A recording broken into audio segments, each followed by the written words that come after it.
And so we've gone over a lot of different ideas, purchasing and the relationships between suppliers and buyers. And so we've got a couple more questions here on supplier development, such as does the supplier develop the customer? And the answer to that is it depends. It depends if it's what type of relationship it is and how important the product is to the organization. Okay, so let's go back to our case on the wheel. So we had suppliers for spokes, we had the hub, the rim, everything that goes in, and we make the wheel, the bicycle wheel, and then we sell the wheel to another company, our customer, who then puts it on a bicycle. Okay? And does this have a relationship? Is there a relationship between these? Sometimes yes and sometimes no. Is it beneficial to have a relationship between these? Sometimes yes and sometimes no. The instances when it would be a good idea to have a relationship is when this part is vital to the whole. Okay? Maybe it's, if you remember our hierarchy, if it's up here or here, then it'll be very, very important, and they want to have a good relationship. Okay, some other questions are, how are costs and benefits and risks shared? And that's a good question. And that is something that people need to work out within their supply chain. If it's adversarial, they aren't shared at all. Everybody does their own thing, and they don't really cooperate. Okay. But if you're in a collaborative relationship, then the risks and benefits and costs are shared sort of equally throughout the supply chain. Okay. What is the degree of design delegation? Okay, that's an interesting question as well. So who is going to be responsible for making sure that the product is upgraded to keep up with the competition? And this is especially important in collaborative relationships. Okay, so who's responsible for hiring the engineers, training the engineers? Where are the borders between organizations?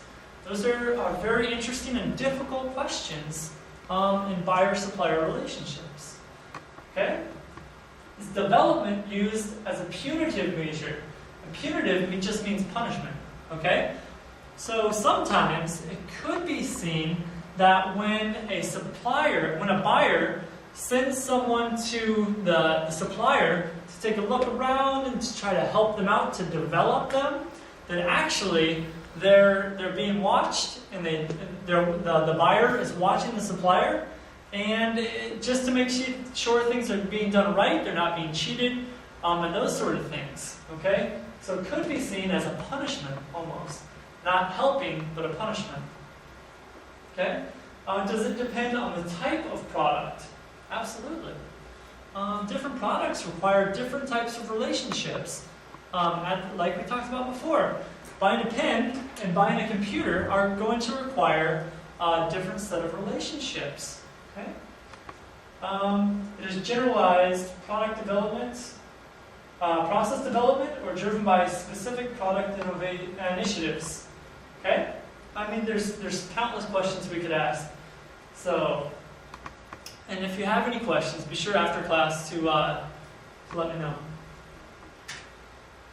Okay, and this is what we talked about in the beginning. We said we have the different levels for purchasing, and this is what goes on in between. Some of the things that go on in between. Okay, so this is supplier management. And this will kind of bring everything that we've talked about today together. Okay, so first off, we've got assessment. Second, we've got selection. Third, we monitor. Fourth, we develop. And this is looking at it from the buyer's side, looking for a supplier. Okay, with the assessment, we assess ourselves first. Okay, so we do a self-assessment, and we say, what is our need? What do we need? What do we really need? What is this? How many do we need? What quality do we need? What lead time do we need? Everything coming together. We assess our need, and then we go and visit suppliers. We identify suppliers, and then we go and visit them. Okay? Go out and see who can do what, and meet the people, this is especially common between a lot of Western countries and Chinese companies. We see a lot of foreigners coming to China to buy goods, and they do visitations between the factories. Okay, so yeah, we've got 3 factories, and have a little Baizhou with this factory over here, and this one over here, a little PGO over here, and yeah, we think we're going to go with this one. We think we're going to go with this one. Okay, and that's all to do with the assessment, self-assessment, the visits, and finally the evaluation of those visits. Okay?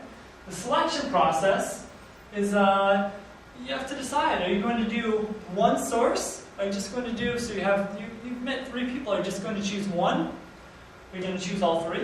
Are you just going to choose 2? Okay? These are things you need to think about when you're selecting a supplier. Okay? Are they approved? Do they meet the specifications of your product? The contract, are they willing to do the contract that you had in mind?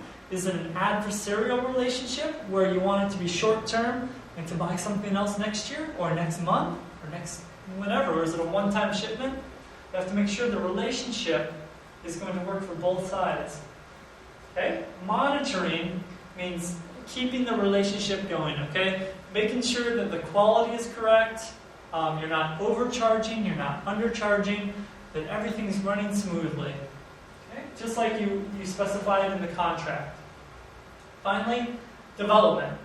And depending on the type of relationship you have, development can take different courses. Some, no development at all. Others, maybe you have someone from your organization actually at the factory of your supplier, helping them out. Okay? So he works for your organization, you pay him, but he's actually at your supplier's manufacturing organization. Okay? So this is how complex organizations work. And believe it or not, purchasing managers, at least in Western countries, are very, very well paid. They have very good jobs. I worked at the purchasing and logistics department of a big company in their North American headquarters, and sort of my boss, the purchasing manager, he was doing okay. And there's also several professional associations around the world for purchasing and buying. Okay, so you might think when you see this, like, yeah, you just buy things. When I told people about my job, what I did, they said, "Oh, so you're a professional shopper." And I said, "No, well, I guess kind of, but I don't go shopping for shoes necessarily.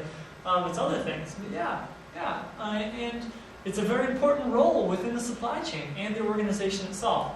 So if you can become good at purchasing, if you can do these things well, better than other people, you've got a very, very, very bright future in purchasing.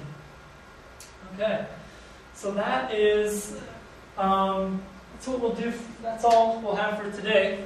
What we have here is Rolls-Royce, and this is where we'll end. We're not going to go into detail on this. This is kind of hard to read, probably.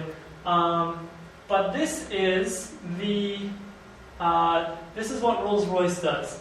They have 6 steps: stage 0 to stage 6, end of life and disposal. And this just goes through everything that they do for purchasing. It's in more detail than we went today. But if you wanted to learn more about this and sort of take this in the direction of future career, possibly, then it might be a good idea to visit this. Okay, the link is on your slides, which should be available to you. So take a look on that when you have time, if you're interested. And if you have any questions, be sure to let me know. And I'm always happy to give you literature on purchasing as well. So thank you, and that's where we'll end today.